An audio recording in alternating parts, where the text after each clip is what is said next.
السلام عليكم، ازيكم يا جماعة؟ عاملين ايه؟ يا رب دايما تكونوا بخير. النهاردة روتين جامد جدا، روتين المحشي. محشي الكرنب. طبعا السقعة والشتاء اللي احنا فيها دي بتبقى محتاجة محشي كرنب.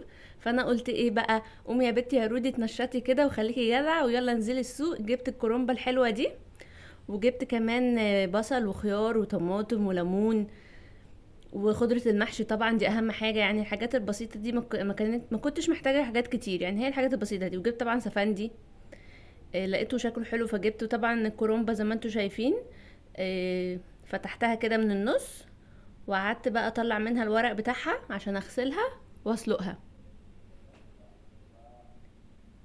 فانا خليت كل الورق بتاع الكرومبة وجيت تحت الحنفية بقى عشان ايه اغسلها كويس. برضو لازم تتغسل كويس عشان لو فيها اي حاجة من جوه تبقى نضيفة. وهنا حطيت حلة على النار، حطيت فيها ملح وكمون. طبعا الكرنب بيحتاج ملح وكمون بس، مش محتاج حاجة تانية. وهنا قلت بقى ايه، عقبال ما الكرنب يستوي اسلي نفسي كده، فقشرت سفندية.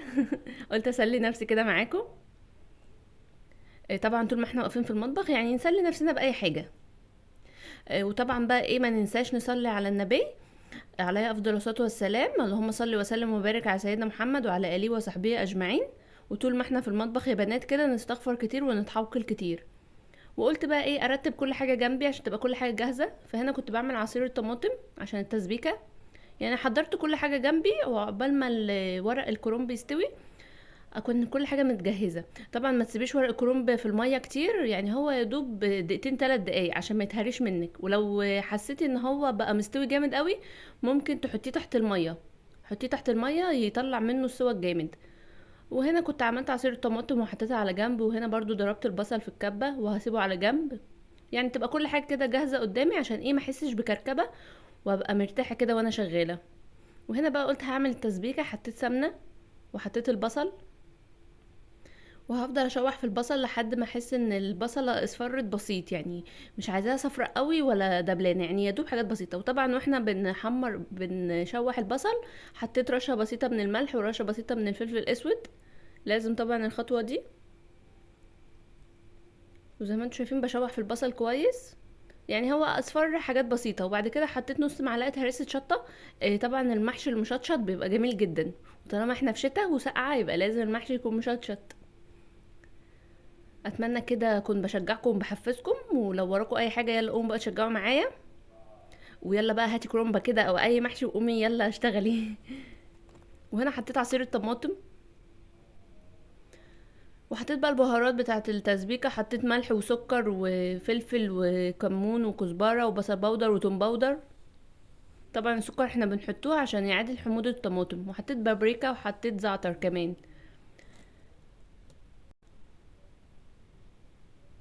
وحطيت صلصة كمان عشان التسبيكة يبقى لونها احمر كده وجميل. وقلبت كله كويس مع بعضه، وهغطيها بقى واسيبها تتسبك مع نفسها. وعقبال ما تتسبك غسلت الخضرة بتاعت المحشي، غسلتها كويس جدا ونقعتها في مية وخل، وسبتها 5 دقايق كده منقوعة في الخل عشان لو فيها اي حاجة كده ولا ميكروبات تنزل مع الخل والمية. يعني الخل بيعقم اصلا الخضرة، يعني اي خضرة تجيبيها حطي فيها خل بيعقمها. اذا كان بقى خضرة او خيار او طماطم اي حاجة من الخضرة الخل بيعقمها. وقطعت كل كمية الخضرة معايا.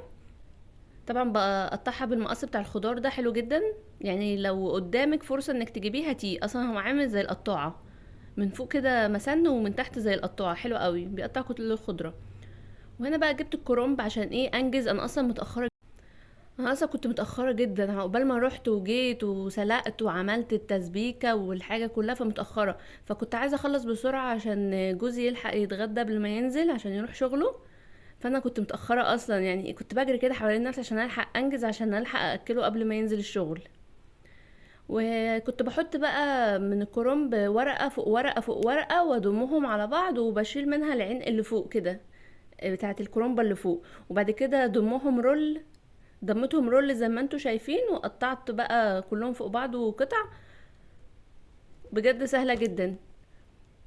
وتاخدي بقى واحده وتقطعيها بالسكينه لكل قطعه لوحدها كده زي ما انتوا شايفين كده. واي بنوته مبتدئه يلا انا سهلتلك طريقة الكرنب وحلوة جدا. وهنا التسبيكة كانت اتسبكت خلاص. وهنا بقى جبت الرز غسلته كويس جدا وحطيت فوقيه الصلصة. طبعا صلصة بحطها بالتدريج واقلب، ولو احتاجت صلصة بحطها تاني، ولو اتفضل معايا صلصة عادي بشيلها في كيس واحطها بقى في الفريزر، وقت ما احتاجها هطلعها.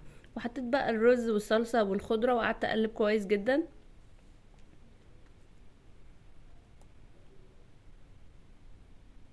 وهنا كنت بدوق الحدق بتاعه. انا صراحة بحب الرز المحشي قوي بيبقى طعمه حلو، بحب ادوقه. والحلة جبتها وحطيت فيها الزيادات اللي طلعت مني من الكرنب، واحنا بنقطع بيطلع معانا زيادات، فحطيتها في قلب في الحلة عشان ايه لما نحط المحشي ما يتلسعش مننا. وكام عود من البقدونس كده اللي طلعتهم حطيتهم برضو، بيدي لطعم المحشي حلو قوي. وزي ما انتم شايفين اخد قطعة واحشيها واحطها في الحلة، بجد سهل قوي يعني. إيه هو اخد معايا وقت الصراحة وانا بحشي وكده، بس الحمد لله انجزت، والحمد لله اكلته قبل ما ينزل يروح الشغل، يعني لحقت نفسي. وهنا كنت برص معاكم كام صباع، وهكمل بقى الباقي مع نفسي.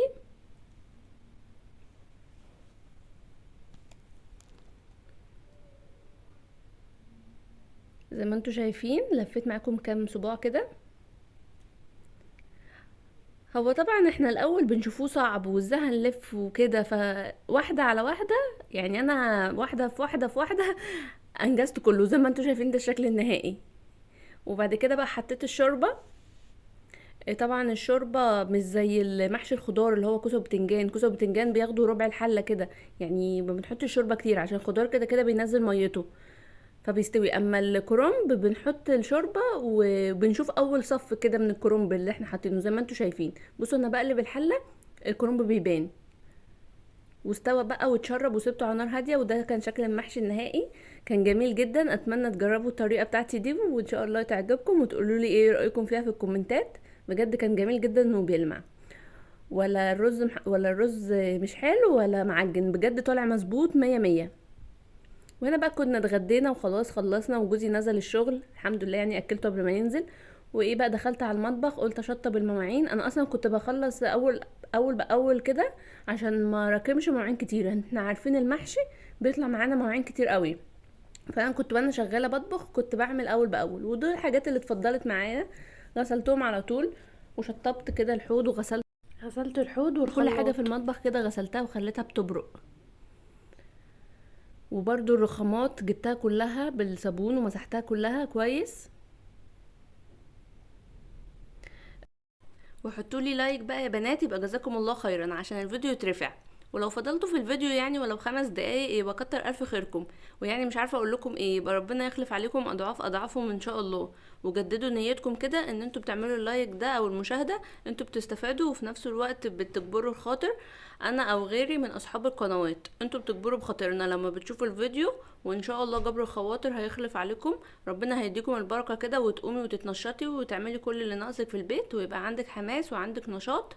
ما هو كله سلف ودين يا بنات، اي حاجه بتعمليها خير ربنا يردها لك خير. هتجبري خاطر حد ربنا يجبر بخاطرك، هتراضي حد ربنا هيراضيكي، هتتصدقي ربنا هيخلف عليكي اضعاف اضعاف الصدقه، هتبتسمي في وجه اخيكي هتاخدي صدقه. يعني كل حاجه بتعمليها ربنا بيخلف عليكي بس اضعاف اضعافها. وتتخيلوا بقى خلف ربنا عز وجل هيكون عامل ازاي. ويلا كده نقول كام ذكر مع بعض عشان ناخدوا حسنات كده وثواب. طول ما احنا واقفين لازم نقول ألا بذكر الله تطمئن القلوب، لا إله إلا أنت سبحانك إني كنت من الظالمين. وكمان نقول أذكار عشان ربنا يحل علينا البركة. اللهم اتنا في الدنيا حسنة وفي الآخرة حسنة وقنا عذاب النار. رب اشرح لي صدري ويسر لي أمري واحلل عقدة من لساني يفقهوا قولي.